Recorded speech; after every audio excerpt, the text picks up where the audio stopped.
Bonsoir à tous et à toutes. Nous continuons le volet sociologie avec la socialisation. La socialisation, là, c'est un processus par lequel l'individu assimile les valeurs et les comportements sociaux rattachés à la culture dont il fait partie. En premier lieu, tu as les agents de socialisation. Ça, c'est la famille, les pères, le travail, l'État, les médias, puis la religion. Ensuite, tu as les mécanismes de la socialisation. Pour débuter, tu as le renforcement. La punition en récompense afin d'adopter un comportement. Cadeau après avoir bien étudié ou punition après être rentré trop tard. T'sais. Ensuite, t'as l'observation. L'observation du comportement des adultes qui nous sert de modèle, un parent, une personnalité publique, etc. Ensuite, t'as le conditionnement. C'est un réflexe conditionné dès notre naissance. Puis finalement, t'as le jeu de rôle. Ça, dans le fond, c'est l'imitation des adultes, imiter un métier, plombier, policier, etc. Voyons voir maintenant les définitions de la culture. La culture est la totalité de ce qui est appris, transmis, produit et créé par la société. Celle-ci a plusieurs éléments. Il y a la valeur, ça c'est une conception collective qui décrit ce qui est bon, désirable ou idéal au sein d'une culture. Ensuite, là, t'as les normes, règles de conduite suivies par les membres d'une société, comme les coutumes, des normes informelles qui peuvent être transgressées, puis comme aussi les mœurs, des normes formelles qu'on ne peut pas transgresser. Il y a la sanction aussi. La sanction, ça, c'est la punition ou la récompense suite au respect ou au non-respect des normes et des valeurs d'un groupe. Il y a aussi le modèle culturel. Ça, c'est les normes sociales dominantes qui se présentent comme des exemples à suivre. Il y a aussi le rôle social. Ça, c'est l'ensemble des normes et des obligations auxquelles un individu doit se soumettre dans une société. Il y a le rôle sexuel aussi là-dedans. C'est l'ensemble des comportements et des activités attribuées aux hommes et aux femmes dans une société. Puis finalement, t'as le symbole. Ça, c'est la représentation de choses concrètes. Exemple, mettons, l'uniforme d'un policier qui représente l'autorité, le drapeau qui représente un pays, la croix qui représente la religion catholique, etc. Ensuite, t'as les caractéristiques de la culture. T'as l'enracinement dans la vie quotidienne. Ensuite, t'as l'élément de changement et de stabilité. Finalement, la culture est un système. La sous-culture. La sous-culture, c'est une partie de la société qui porte des modèles culturels différents, fait qu'avec ses propres comportements, normes et valeurs, de ceux de la société dans laquelle elle s'insère. T'as la conformité. T'as l'adhésion à une façon d'agir ou de penser à la suite de pression exercée par un groupe. Ensuite, t'as la marginalité aussi. Ça, c'est un état où se retrouvent un ou des individus qui fonctionnent en dehors des normes et valeurs de la société. Puis t'as la déviance. Ça, c'est l'ensemble des conduites qui sont jugées menaçantes, embarrassantes ou irritantes pour la société. Puis finalement, t'as le contrôle social. Ça, c'est l'ensemble des mécanismes utilisés par la société pour standardiser l'ensemble des façons d'agir et de ressentir des individus. Là-dedans, il y a aussi l'ethnocentrisme. Ça, c'est une tendance qui consiste à croire que la culture et son mode de vie sont supérieurs aux autres. Assez malsain, ça. Puis t'as le relativisme culturel, qui est un peu son contraire. Ça, c'est une perspective qui consiste à respecter les références culturelles selon les comportements de l'autre. Puis ce qu'on voit actuellement au niveau des mœurs, de la conformité, de la marginalité, puis tout ça, c'est qu'actuellement, la politique pige là-dedans d'une façon totalement aléatoire, afin de monter des groupes contre d'autres groupes alors qu'ils ont rien à se reprocher. Tout ça pour créer de la diversion, en fait. Fait qu'on voit ce qu'est le pouvoir, en fait. C'est assez pervers comme situation. Ça, on assiste beaucoup à ça en ce moment en Occident. Ensuite, t'as le concept puis les théories de la communication. Les principaux concepts, là, t'as l'émetteur, récepteur, puis t'as les médias. Les médias, ça, c'est les moyens puis les outils utilisés pour réaliser la communication. Transmettre le message. Comme type de médias, on a la presse écrite, la radio, la télévision, puis les réseaux sociaux.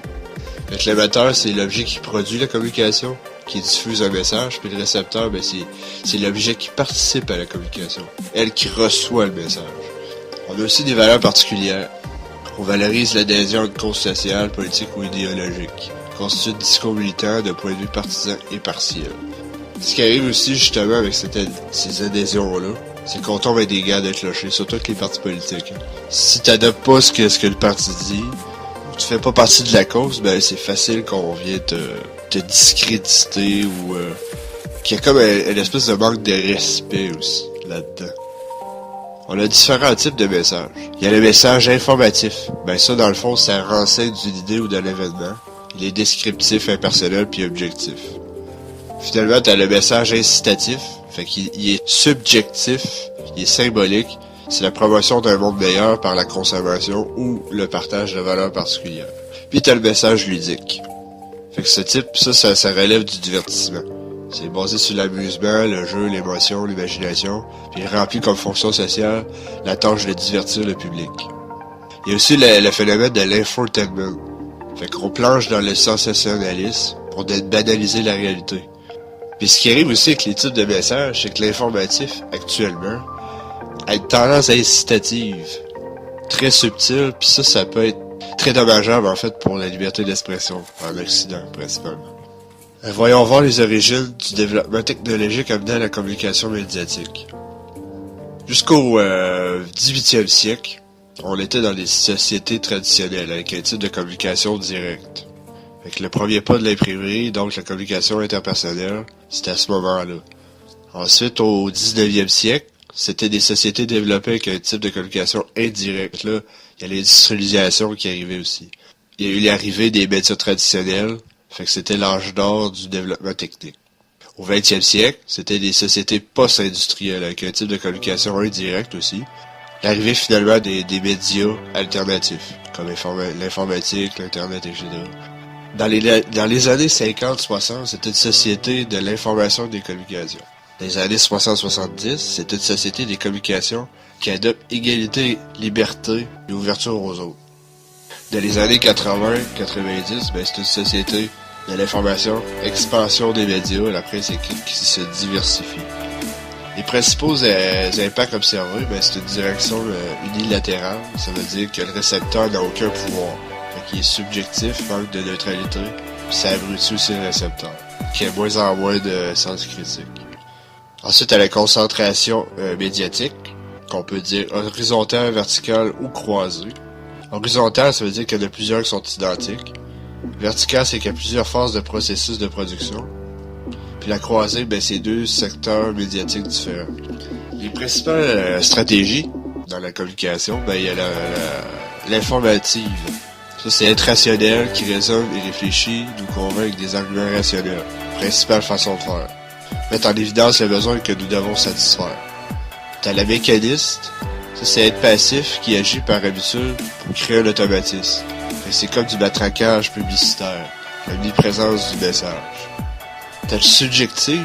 Ça, c'est fondé sur une approche psychologique de l'individu. C'est être de sentiments centrés sur lui-même. Ça fait appel au sens de l'individu par sa raison. L'utilisation de l'image, des couleurs, ce genre de trucs. On va voir les formes et les types de communication. T'as la communication interpersonnelle. Ça, c'est, mettons, l'étranger à propos de l'impôt des riches. Fait que, c'est spontané, c'est informel. Ça s'inscrit dans un cadre de relation entre les individus. T'as la communication institutionnalisée. Ça, c'est un cadre officiel des directives formelles et organisées, catégorisées par les règles respectées par les groupes sociaux. Ça le dit, ça vient des institutions comme telles. T'as la communication de masse. Ça, c'est celle effectuée par les médias représentés par l'ensemble des techniques et d'équipements qui permettent de transmettre des messages à un vaste public, dans le but de favoriser, d'influencer ou d'amplifier les communications entre les individus. Ce qui arrive avec les moyens de communication de masse, ça influence les comportements, les attitudes, les individus, ce qui est une préoccupation pour les sociologues depuis l'événement des grands quotidiens du début du 20e siècle.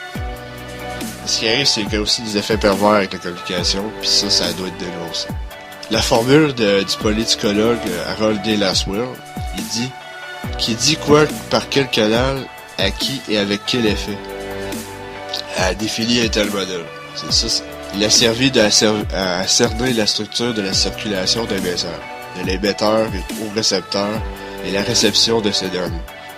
Le sociologue canadien Marshall McLuhan a popularisé l'expression « le médium, c'est le message ». Il défendait l'idée que la façon dont un message est diffusé surplombe son contenu. Il mettrait donc l'accent sur la technique de diffusion comme l'élément d'influence sur le public et non sur le message. T'as la technologie qui déterminait le contenu qui, lui, varierait selon le média émetteur. Les médias. Les médias, là, c'est les agents de socialisation les plus importants du 20e siècle. La télévision, la radio, les journaux, Internet, magazines, littérature, cinéma, vidéo, musique. Donc, pas de médias, les votes risquent d'être différents selon les personnes. Fait que t'as pas le choix de voter en fonction de voir en personne le candidat, si t'as pas de médias. La particularité des médias comme agents de socialisation, ben ils ont pour objectif soit d'informer, soit de divertir.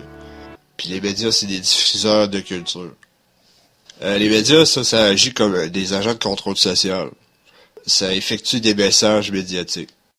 Merci d'avoir écouté cette vidéo, puis à la prochaine pour davantage d'informations sociologiques.